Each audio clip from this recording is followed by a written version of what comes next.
இசாரா சோபந்தி உள்ளிட்ட சந்தேக நபர்கள் நேபாளத்தில் கைது செய்யப்படும் போது அங்குள்ள சொகுசு வீடொன்றில் மறைந்திருந்தனர். கனேமுல்ல சஞ்சீவ எனும் பாதாள உலக உறுப்பினர் கொழும்பு புதுக்கடை நீதவான் நீதிமன்றத்தில் சுட்டுக் கொல்லப்பட்ட சம்பவத்தின் பிரதான சூத்திரதாரியாக இசாரா சோபந்தி அடையாளம் காணப்பட்டுள்ளார். குறித்த சம்பவம் தொடர்பில் கைது செய்வதற்காக பாதுகாப்பு பிரிவினர் விசேட சுற்றுவளைப்பை முன்னெடுக்க திட்டமிட்டனர். இசாரா சோபந்தி நேபாளத்தில் தங்கியுள்ளதாக போலீசார் தகவல்களை பெற்றுக் கொண்டதன் பின்னரே அது தொடர்பில் மறைமுக திட்டம் போலீசாரினால் முன்னெடுக்கப்பட்டது.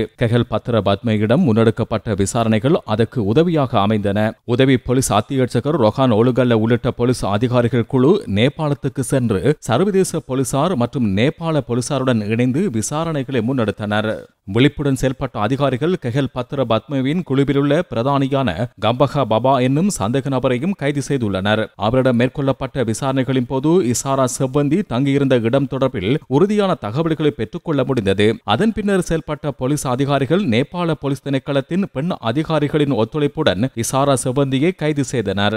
அதன்போது மேற்கொள்ளப்பட்ட விசாரணைகளின் பல்வேறு முக்கிய தகவல்கள் வெளிவந்தன.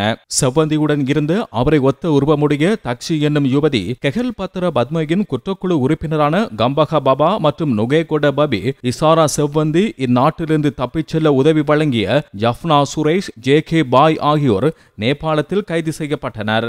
இசாரா செவ்வந்தி கனேமுல்ல சஞ்சீவ நீதிமன்ற கொலையின் பின்னர் கொழும்பை சூழவுள்ள பகுதியில் ஒரு சில தினங்களுக்கு மறைந்திருந்ததாகவும் பின்னர் மதுகம மற்றும் மித்தனிய பிரதேசங்களுக்கு அவர் தப்பிச் சென்றுள்ளார்.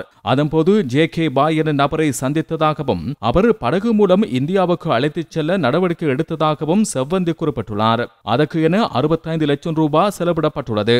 அதன் பின்னர் இசாரா செவ்வந்தி 6 நாட்கள் ரயில் பயணம் மேற்கொண்டு நேபாளத்தில் சென்றடைந்துள்ளார். நேபாளத்தில் அவர் தங்கியிருப்பதற்கான சகல வசதிகளையும் ஜே.கே. பாயினால் மேற்கொள்ளப்பட்டிருந்தது.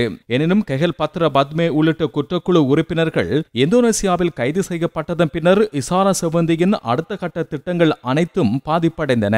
இசாரா செவ்வந்தியின் உருவத்தை ஒத்த பெண்ணின் தகவல்களை பயன்படுத்தி போலி கடவுச்சீட்டை கொண்டு செவ்வந்தி ஐரோப்பாவுக்கு தப்பிச் செல்ல முயற்சித்துள்ளார். குறித்த கைது நடவடிக்கையின் ஊடாக பாதாள உலக செயற்பாடு மற்றும் போதைப்பொருள் வர்த்தகம் குறித்த பல்வேறு தகவல்கள் பாதுகாப்பு தரப்பினரால் வெளிக்கொணரப்பட்டுள்ளது.